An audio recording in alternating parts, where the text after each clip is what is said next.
साथियों, मैं नरेंद्र कुमार, जिसे प्यार से मेरे सभी विद्यार्थी और आदरणीय उनके अभिभावक तथा माता पिता एनएस चावरिया सर के नाम से भी जानते हैं। आज इस छोटी सी वीडियो के जरिए मैं अपने नवीन सर क्लासेस और जनरल ट्यूटोरियल इंस्टीट्यूट तथा अंबेडकर शैक्षणिक एवं सामाजिक कल्याण संस्थान, जो कि सरकार प्रशासन द्वारा रजिस्टर्ड एनजीओ है। एनजीओ मतलब नॉन गवर्नमेंटल ऑर्गेनाइजेशन। आज मैं यहाँ पर अपने विद्यार्थियों तथा सभी पदाधिकारियों एवं सदस्यों के साथ उपस्थित हूं आपके सामने एक तस्वीर को लेकर।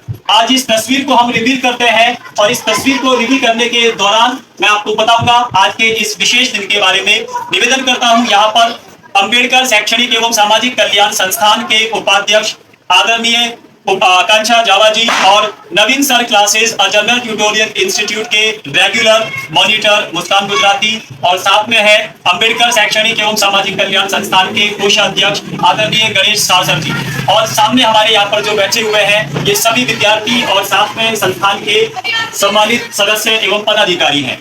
तो मैं इन तीनों से रिक्वेस्ट करता हूं कि इस तस्वीर को अनवील करें, ताकि मैं इस तस्वीर के बारे में बहुत ही जो गौरवशाली गाथा है वो आपके सबके सामने कम शब्दों में बता पाऊं। क्योंकि आज का ये जो दिन है, ये दिन समर्पित है, थोड़ा सा ऐसा करिए ताकि दिखाई।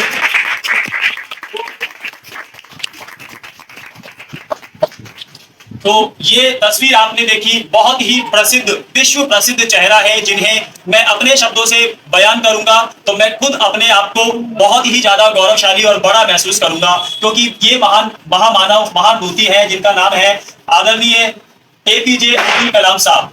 एपीजे अब्दुल कलाम साहब को हमारे देश में मिसाइल मैन के नाम से जाना जाता है।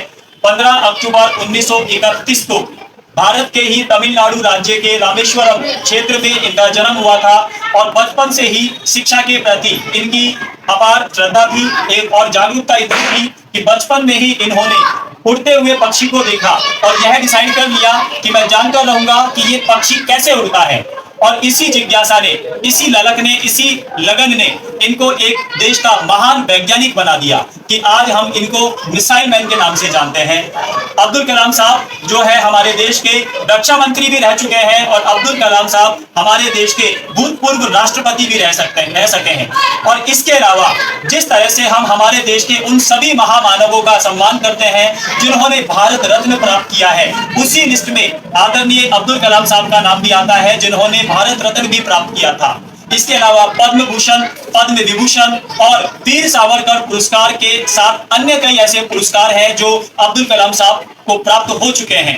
भारत सरकार हमेशा इनका ऋणी रहेगा, भारतीय जनता को इनका ऋणी रहना चाहिए, क्योंकि अब्दुल कलाम साहब ने ही सबसे पहले हमारे देश में ISRO, Indian space research organisation तथा DRDO, defence research and development organisation की स्थापना में महत्वपूर्ण भूमिका निभाई थी। अब्दुल कलाम साहब की बदौलत ही हमारा देश एरोनॉटिक डिपार्टमेंट में शक्तिशाली बना, और इसके अलावा हमारे देश ने मिसाइल का निर्माण किया, और इसी वजह से इनको मिसाइल मैन कहा जाता है। आज मेरे सभी विद्यार्थियों और संस्थान के सभी सम्मानित सदस्यों और आप सबकी मौजूदगी में एक घोषणा करने वाला हूं कि पहली बार मैंने अपने विद्यार्थियों और संस्थान के सदस्यों के साथ अब्दुल कलाम साहब की जयंती का कार्यक्रम आयोजित किया है। और ये घोषणा है कि प्रत्येक वर्ष मैं रहूं या ना रहूं, मेरे विद्यार्थी, मेरे संस्थान के सदस्य और आप सब लोग हर साल 15 अक्टूबर को अब्दुल कलाम साहब की जयंती अवश्य मनाएं।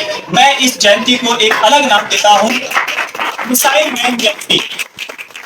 तो आज हम घोषणा करते हैं कि हर साल हम 15 अक्टूबर को मिसाइल मैन जयंती मनाएंगे। सभी को मिसाइल मैन जयंती की बहुत बहुत बधाइयां और शुभकामनाएं। सभी वैज्ञानिकों से निवेदन है, जिस तरह से पूरे आत्मविश्वास के साथ तार्किक और वैज्ञानिक दृष्टिकोण के आधार पर अब्दुल कलाम साहब ने निष्पक्षतापूर्ण जीवन जिया है, ईमानदारी से जीवन जिया है, यह भी साबित हुआ था कि इनकी मृत्यु दिल के दौरे से हुई थी 27 जुलाई 2015 को, और इनकी मृत्यु के बाद जब इनके बैंक अकाउंट को देखा गया तो इनके बैंक अकाउंट में थे और इनका एक लॉकर था जिसमें इनके केवल पुरस्कार और सिर्फ इनके कुछ महत्वपूर्ण कपड़े थे।